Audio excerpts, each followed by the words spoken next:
Welcome to the InSession Film Podcast for December 26, 2013. This is episode 45, and I'm JD Duran. And I'm Scott Pollard. And on this week's show, Scott, it's just you and I. It's been a little while since it's just been you and I, but really looking forward to the show. We're giving the guest off for the Christmas. Yeah, absolutely. So this should be fun, though, just you and I, and we're going to be reviewing The Wolf of Wall Street and The Secret Life of Walter Mitty, which should be pretty fun. And for our top three this week, we are going to be doing our top three discoveries or top three finds of 2013, which we'll get into that a little bit more here later. But before we get into the show, just want to say a Merry Christmas to everybody. Hope everyone had a fantastic holiday. And I hope everyone has a fantastic New Year's coming up here pretty soon.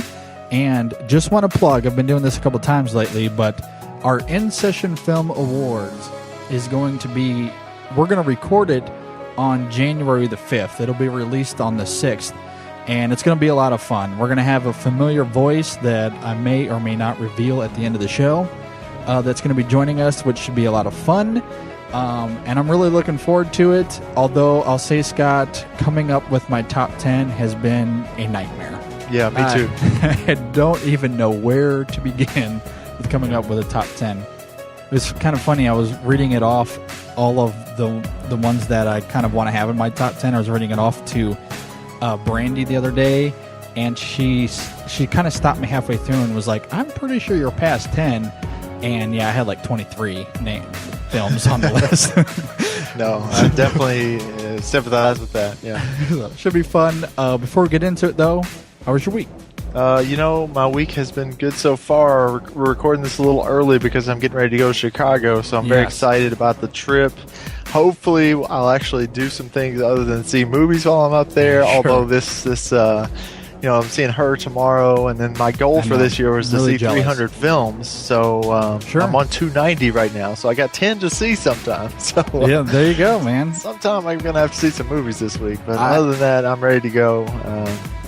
What about you, man? Well, I'm pretty jealous that you're gonna go get to see Her.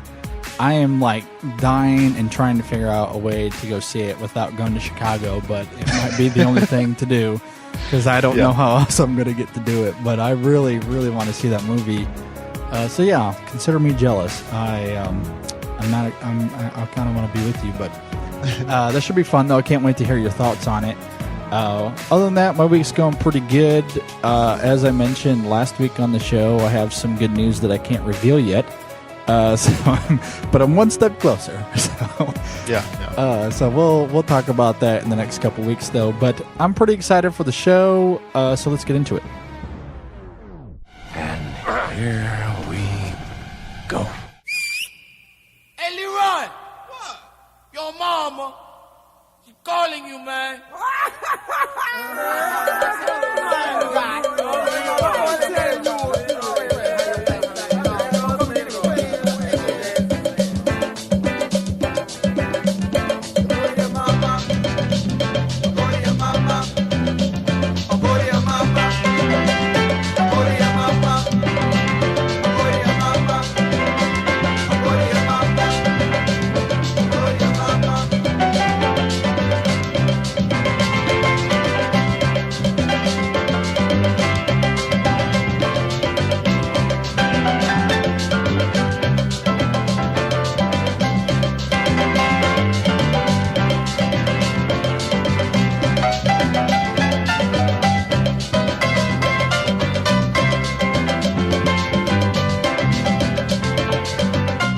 You're listening to the InSession Film Podcast. This is episode 45.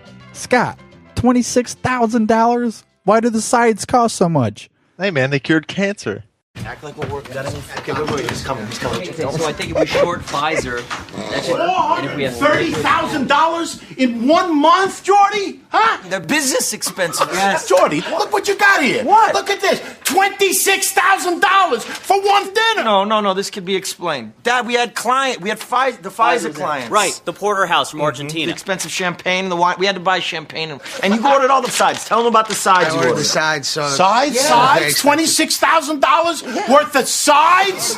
What are these sides? They cure cancer? The sides did cure cancer. That's the problem. That's why they were expensive. Shut up. I'm serious. I know. Stop. All right, The Wolf of Wall Street is directed by the one and only Martin Scorsese and stars Leonardo DiCaprio, Jonah Hill, Margot Robbie, and a whole slew of other people. So what did you think about The Wolf of Wall Street? Well, this is one that we've been looking forward to quite some time. Got pushed back, shortened, whatever. Whatever's happened with it, I'm not quite sure. But, it's based on a true story. We got all kinds of things going on here. Leonardo DiCaprio, Scorsese, Jonah Hill, tons of things going on. I ended up loving it. I don't love it as much as I like The Departed, but I still think it's one of the year's best. Really fun story, good cinematography, maybe a tad long, but some great performances. What did you think about it in general, JD?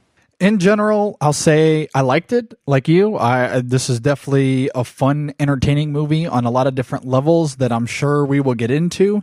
And I will agree with you, though, that the movie is a tad long. That's one of my bigger complaints of the movie that I'm sure we'll get into. This movie easily could have been cut down to 2 hours, 20 minutes, maybe even less than that. But Scorsese, a lot like Peter Jackson, has to fill his 3-hour quota. So there we are. And so there's a lot of that stuff that we'll get into. Overall, though, I really liked it. Thought the performance was really good. Like you said, it's based on a true story. So it's pretty interesting in some of the direction it takes. Now, I guess to kind of get the conversation going a little bit, one of the things that I liked about the opening is that this movie is very meta. And Leonardo DiCaprio kind of narrating the story from Jordan Belfort's perspective, it's his book that this movie is based on. Mm-hmm. And he's speaking directly into the camera. So it's very meta. It's obvious he knows he's within the story. And from there, it really continues that throughout the whole movie. And the script is from that perspective the whole time, which is interesting. And I think you could find some complaints there if you really wanted to. But for me, I think it mostly worked. But I guess I kind of want to ask you, did them go in the meta direction and having DiCaprio narrate a lot of that, was that something that worked for you to start the movie? Yeah, I really liked that. I thought that it added this level of not only meta, but this level of, okay, we're not just going to put it out here for you. We're not just going to put this story on film, but we're going to tell you about it a little bit. And I liked using him as a narrator. I like that a lot. There's a lot of interesting techniques that they use throughout the film that we will talk about later. But yeah, I definitely liked it. What about you? Did you like it? I did like it. And I think to kind of add on to what you're saying is, to me, I think Scorsese, DiCaprio, and Jonah Hill, I think they understand what they're getting into on a lot of different levels. And this is a story. These are characters that we've seen before. There's nothing new about the content. There's nothing new about the story. In fact, Boiler Room is a 2000 film that is based off of the same book, I believe, or at least the same story. Right. So we've seen this before, and we've seen it in other films. In fact, they had a nice Gordon Gekko comment in the film to Wall Street, it's not like we're dealing with something we don't know. For me, this was about style. It was how we're going to go about showcasing the story and showcasing these characters. That's what they're trying to accomplish here. So I think going meta is just one of those ways that they were trying to do it, to try to be unique, try to be different. And when you have it with the kind of character that they wrote for DiCaprio, I felt like it was perfect. It was just kind of this gel that really worked for how they wanted to stylize the story. Yeah, no, I agree with you. It's it does add a lot of this. I mean, the style is what this film's strength is too. It's Scorsese's really putting his stamp on this story, and DiCaprio as well. So I agree with you. Yeah. And there's a lot of really nice sequences that they kind of have throughout the movie, which there's a lot of we can really get into. And I guess we can kind of start with some of the criticism. While a lot of those party scenes are really neat, and I think they're shot really well, and there's a lot of slow motion techniques that Scorsese uses that I really liked. I guess for me, though, a lot of this just got very repetitive, very, very fast. And for 3-hour movies, sometimes 3 hours, or the entire version of our podcast, be sure to subscribe to us on iTunes or on Stitcher, or check us out online at InSessionFilm.com.